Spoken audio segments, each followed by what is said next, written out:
Assalamualaikum warahmatullahi wabarakatuh. Perkenalkan, nama saya Natul Asna dengan NIM 112111193 dari kelas MA 21 C03. Video ini dibuat dengan tujuan untuk memenuhi tugas ujian akhir semester mata kuliah berpikir kritis dengan dosen pengampu Bapak Halipi Azizan. Pernyataan Menteri mengenai penerapan tarif PPN yang akan naik menjadi 12% per 1 Januari 2025 sejalan dengan amanah Undang-Undang tentang Harmoni Peraturan Perpajakan, menggambarkan sebuah langkah penting dalam kebijakan fiskal negara. Keputusan ini tentu tidak datang tanpa perencanaan yang matang. Mengingat perubahan tarif pajak akan memiliki dampak yang luas bagi perekonomian, masyarakat, dan dunia usaha.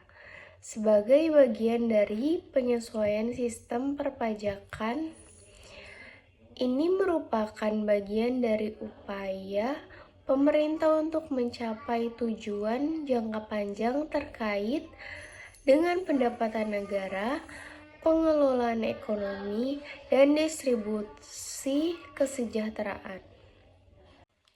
Tujuan dan latar belakang kenaikan PPN yaitu penerapan tarif PPN yang lebih tinggi pada 2025 merupakan bagian dari kebijakan reformasi perpajakan yang lebih luas, yang diharapkan dapat memberikan ruang lebih bagi pendapatan negara.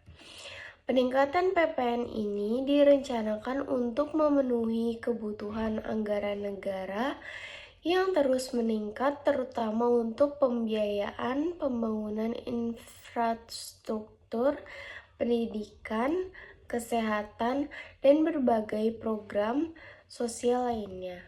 Pemerintah tentu berharap bahwa dengan memperkenalkan tarif yang lebih tinggi ini, pendapatan negara dapat lebih optimal, sehingga defisit anggaran bisa ditekan dan pembiayaan pembangunan lebih berkelanjutan. PPN merupakan salah satu jenis pajak yang sangat penting dalam sistem perpajakan Indonesia.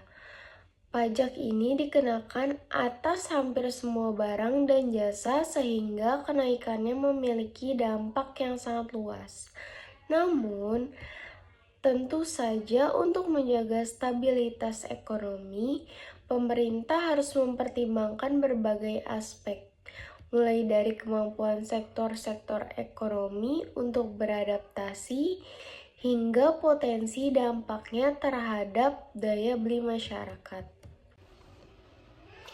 Kenaikan tarif PPN menjadi 12% tentu akan mempengaruhi berbagai aspek kehidupan ekonomi masyarakat.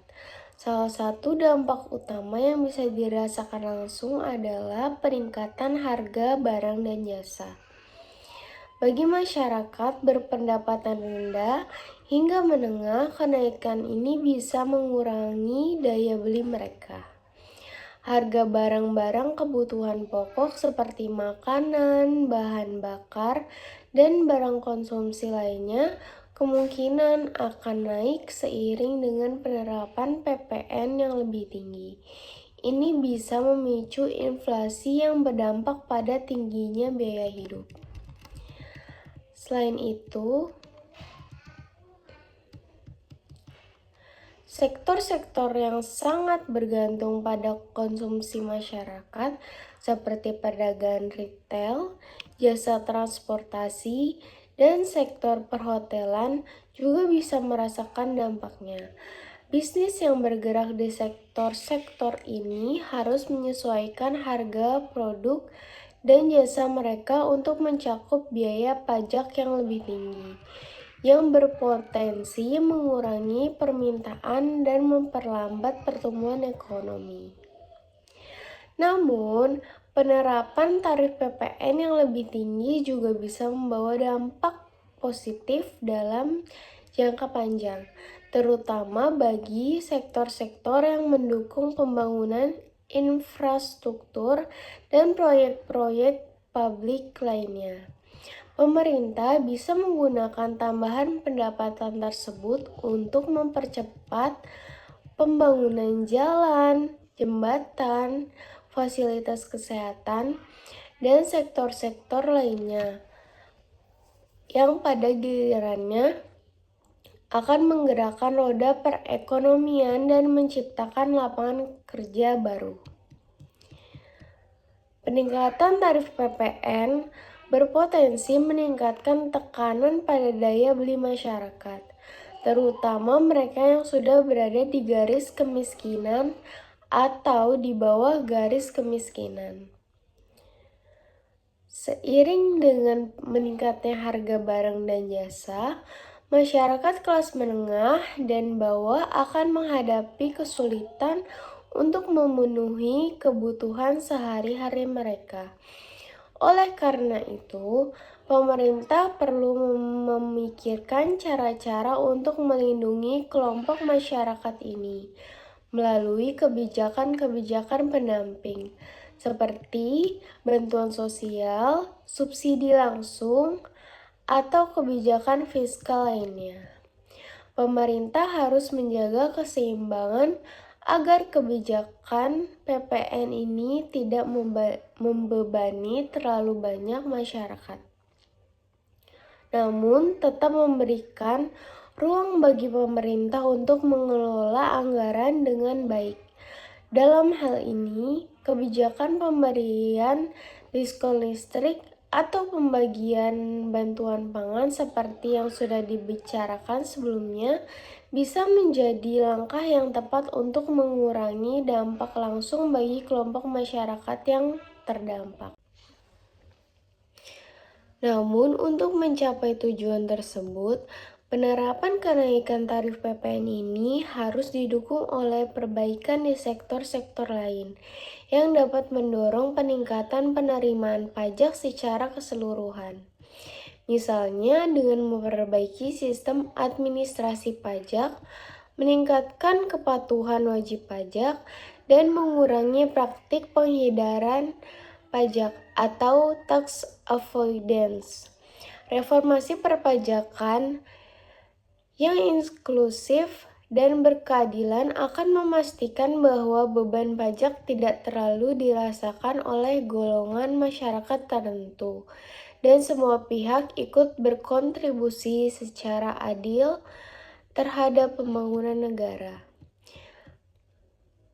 Kenaikan tarif PPN yang signifikan tentu harus disertai dengan kebijakan pendamping yang memastikan bahwa tujuan kebijakan ini dapat tercapai tanpa menimbulkan dampak sosial yang berlebihan. Salah satu kebijakan yang penting adalah pengawasan yang ketat terhadap implementasi PPN, agar tidak ada penyelewengan atau penyalahgunaan yang dapat merugikan masyarakat dan perekonomian. Di samping itu, pemerintah juga perlu memantau dengan cermat dampak jangka pendek dari kenaikan PPN ini terhadap sektor-sektor ekonomi yang sangat sensitif terhadap perubahan harga.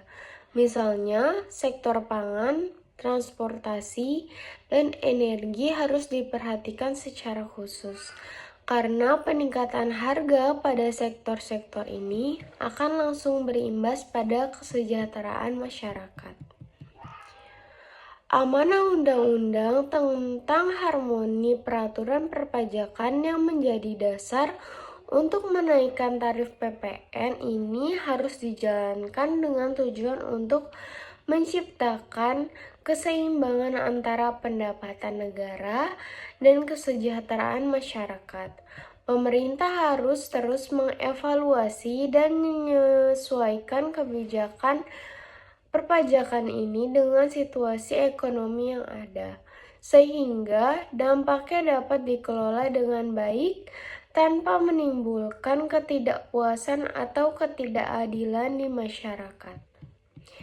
Penerapan PPN 12% jika dilakukan dengan tepat dan disertai kebijakan-kebijakan pendukung yang relevan dapat menjadi alat yang efektif untuk mendukung pembangunan dan meningkatkan kesejahteraan negara.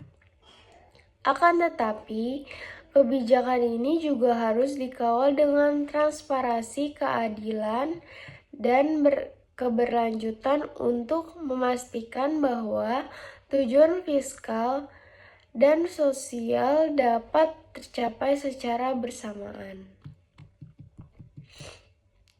Penerapan pajak pertambahan nilai PPN 12% yang mulai berlaku pada 1 Januari 2025 memang merupakan bagian dari upaya pemerintah untuk meningkatkan pendapatan negara dan memperbaiki perekonomian nasional. Namun, keputusan ini juga berpotensi membawa dampak yang cukup besar bagi masyarakat, terutama dalam konteks kenaikan harga barang dan jasa yang bisa terjadi sebagai akibat dari penerapan PPN tersebut. Oleh karena itu, kebijakan-kebijakan mendukung yang diberikan pemerintah seperti diskon listrik 50% dan pembagian beras 10 kg perlu dilihat dalam konteks untuk meringankan dampak negatif yang ditimbulkan oleh kebijakan ini.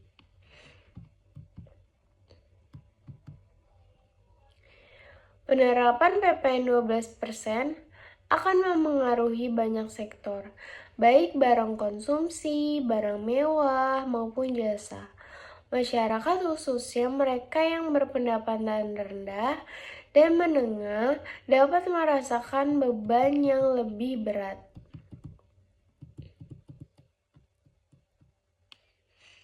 Dengan kenaikan harga barang dan jasa yang disebabkan oleh PPN ini, hal ini tentu saja berpotensi mengurangi daya beli masyarakat dan meningkatkan biaya hidup. Namun, di sisi lain, kenaikan PPN ini juga diharapkan dapat memberikan tambahan pendapatan bagi negara yang dapat digunakan untuk membangun infrastruktur pelayanan publik dan program sosial yang dapat menguntungkan masyarakat dalam jangka panjang. Pemerintah juga kemungkinan mempertimbangkan bahwa kebijakan ini penting untuk memenuhi kebutuhan pembiayaan negara, terutama dalam konteks pemulihan ekonomi pasca pandemi dan untuk mendukung berbagai program pembangunan. Salah satu kebijakan yang diterapkan untuk mengimbangi dampak PPN 12% adalah pemberian diskon listrik 50%. Diskon ini meskipun bersifat sementara sangat relevan mengingat tagihan listrik merupakan salah satu komponen pengeluaran utama bagi banyak rumah tangga. Dengan adanya diskon ini, masyarakat akan merasakan sedikit keringanan dalam biaya rumah tangga mereka, terutama mereka yang berada di golongan ekonomi menengah ke bawah. Diskon listrik ini juga bisa menjadi insentif bagi masyarakat untuk lebih efisien dalam menggunakan energi. Meskipun pada sisi lain, keberlanjutan program ini perlu dipertimbangkan. Jika diskon listrik hanya diberlakukan untuk periode terbatas, akan ada potensi lonjakan tagihan listrik setelahnya, yang bisa membebani konsumen lagi.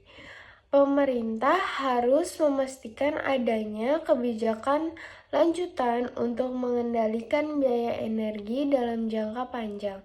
Misalnya, dengan memperkenalkan energi terbarukan atau mempermudah akses pada teknologi hemat energi.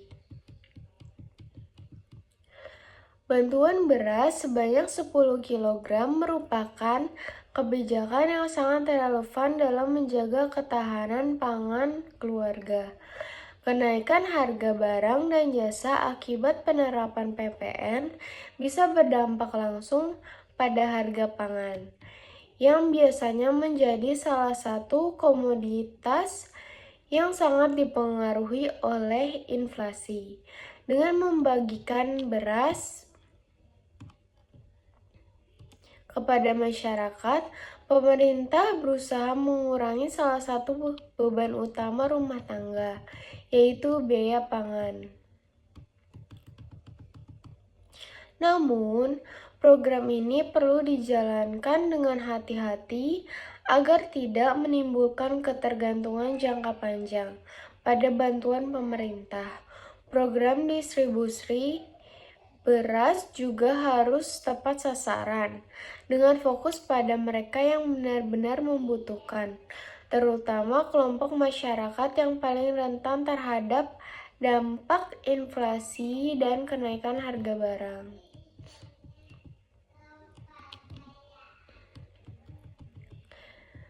Meski kebijakan seperti diskon listrik dan pembagian beras sangat baik untuk meringankan beban langsung masyarakat, ada beberapa tantangan yang perlu dihadapi. Salah satunya adalah memastikan bahwa bantuan ini sampai kepada masyarakat yang benar-benar membutuhkan. Tidak jarang, kebijakan-kebijakan seperti ini justru tidak mengenai sasaran, sehingga masyarakat yang seharusnya menerima bantuan tidak mendapatkannya. Sementara yang tidak membutuhkan justru menerima manfaat tersebut. Selain itu, ada juga potensi ketidaksetaraan dalam distribusi bantuan, terutama di daerah-daerah yang memiliki tingkat infrastruktur dan administrasi yang lebih rendah. Pemerintah harus memastikan bahwa distribusi bantuan berjalan dengan efisien dan transparan. Meski kebijakan sementara seperti diskon listrik dan pembagian beras dapat memberikan bantuan langsung, dampak jangka panjang dari penerapan PPN 12% tetap perlu diantisipasi. Kenaikan harga barang dan jasa jika tidak diimbangi dengan kebijakan pengendalian inflasi yang tepat bisa memengaruhi stabilitas ekonomi dalam jangka panjang. Dalam hal ini, pemerintah perlu menyediakan kebijakan yang dapat menjaga daya beli masyarakat, seperti memperkenalkan skema subsidi lainnya atau mempercepat perbaikan sektor-sektor yang terkait dengan peningkatan produktivitas. Selain itu, dalam menghadapi PPN 12%, pemerintah juga perlu memperhatikan sektor-sektor yang memiliki dampak langsung terhadap masyarakat, seperti kesehatan, pendidikan, dan transportasi. Jika sektor-sektor tersebut terkena dampak signifikan akibat kenaikan PPN, maka kebijakan-kebijakan pengendalian harga atau subsidi bisa dipertimbangkan.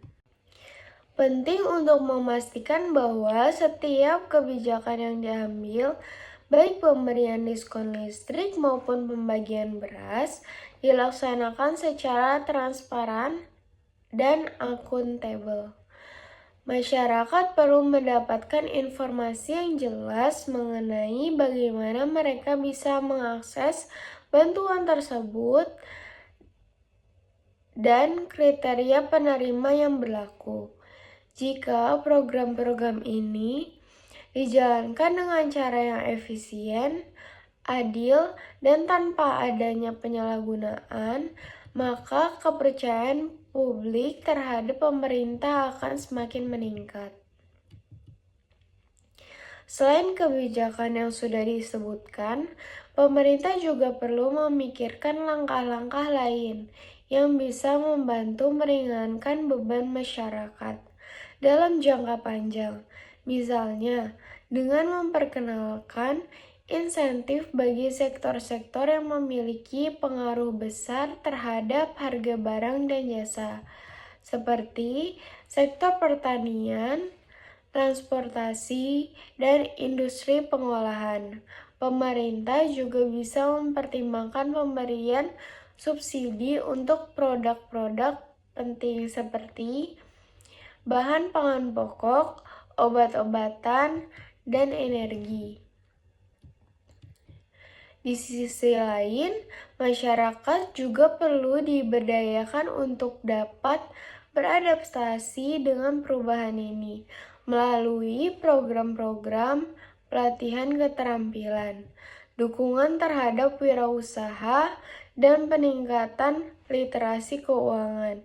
Masyarakat bisa lebih siap menghadapi perubahan ekonomi yang terjadi.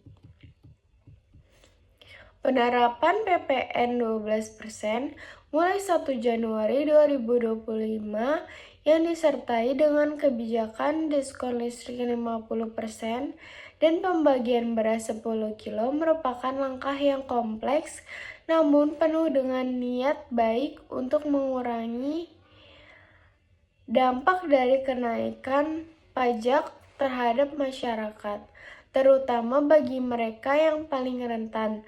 Secara keseluruhan, kebijakan ini tampaknya berfokus pada memberikan perlindungan sosial sementara, sambil mencoba mengelola potensi dampak inflasi yang bisa ditimbulkan oleh peningkatan tarif PPN.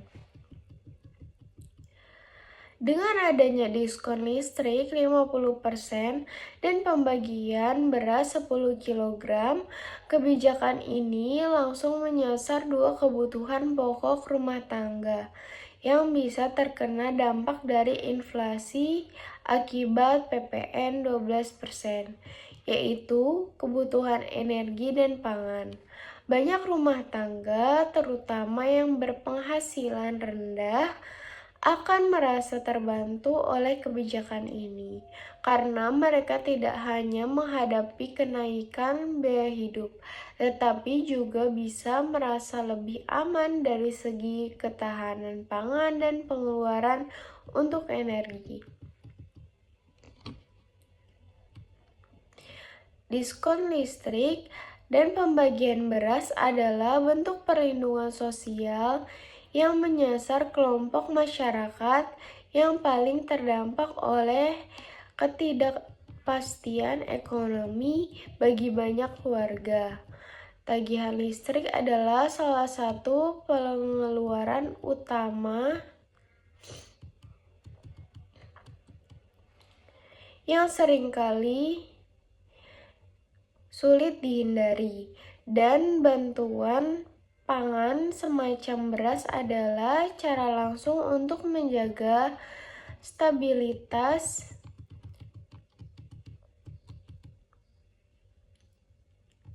ekonomi rumah tangga.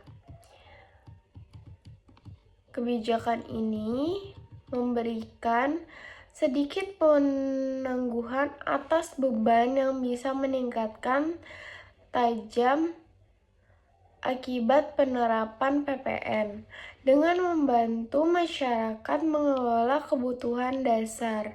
Pemerintah berusaha menjaga daya beli mereka agar tidak menurun drastis. Kebijakan bantuan sementara ini tentu sangat bermanfaat dalam jangka pendek, namun tidak dapat menjamin ketahanan ekonomi masyarakat dalam jangka panjang. Jika kebijakan ini tidak diikuti dengan upaya untuk mengatasi akar masalah ekonomi seperti ketimpangan pendapatan atau meningkatkan efisiensi sektor publik, dampak dari PPN 12% bisa kembali muncul dalam waktu dekat. Selain itu, Setelah diskon listrik berakhir, masyarakat bisa kembali merasa terbebani. Program bantuan seperti diskon listrik dan pembagian beras membutuhkan sistem distribusi yang sangat efisien dan tepat sasaran.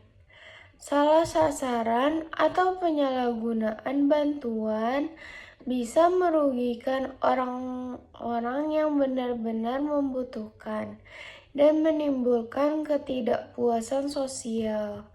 Program ini juga harus dipastikan tidak tumpang tindih dengan bantuan sosial lainnya, agar tidak terjadi duplikasi atau pemborosan.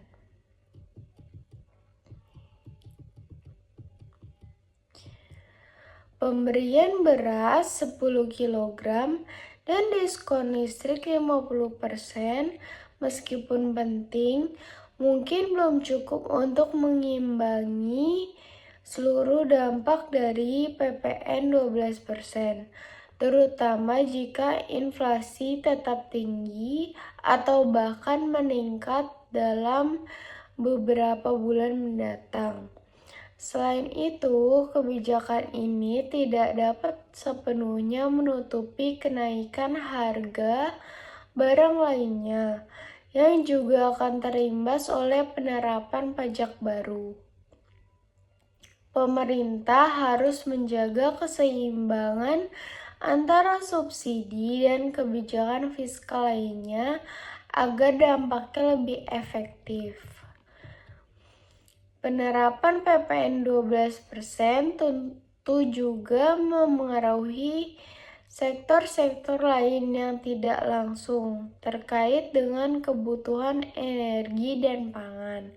Misalnya, sektor transportasi, pendidikan, dan kesehatan juga akan merasakan kenaikan biaya jika tidak ada kebijakan lebih lanjut untuk menahan lonjakan biaya di sektor-sektor penting ini. Maka upaya meringankan dampak bagi golongan menengah ke bawah bisa menjadi tidak maksimal. Agar diskon listrik lebih efektif dalam jangka panjang, pemerintah perlu mempercepat transisi ke sumber energi yang lebih efisien dan terjangkau, seperti energi terbarukan. Ini tidak hanya akan menurunkan biaya listrik dalam jangka panjang, tetapi juga meningkatkan ketahanan energi nasional. Bantuan sosial sementara harus diimbangi dengan program pemberdayaan ekonomi yang lebih berkelanjutan, pelatihan keterampilan, dukungan terhadap UMKM, dan akses yang lebih baik ke pendidikan serta teknologi bisa membantu masyarakat lebih siap dalam menghadapi perubahan ekonomi yang lebih besar. Dengan demikian, ketergantungan pada bantuan pemerintah bisa berkurang seiring waktu. Agar bantuan seperti pembagian beras 10 kg dan diskon listrik tepat sasaran, pemerintah perlu memperkuat sistem distribusi bantuan sosial yang lebih transparan dan efisien, teknologi digital, dan data yang lebih baik bisa digunakan untuk memetakan kebutuhan masyarakat secara akurat. Pemerintah harus merancang kebijakan fiskal yang dapat mengurangi ketimpangan ekonomi. Misalnya, dengan memperkenalkan skema pajak progresif atau memberikan insentif bagi sektor-sektor yang dapat menurunkan biaya hidup seperti sektor pangan dan transportasi. Di samping itu, pengendalian inflasi secara keseluruhan akan menjadi kunci dalam menjaga stabilitas ekonomi domestik.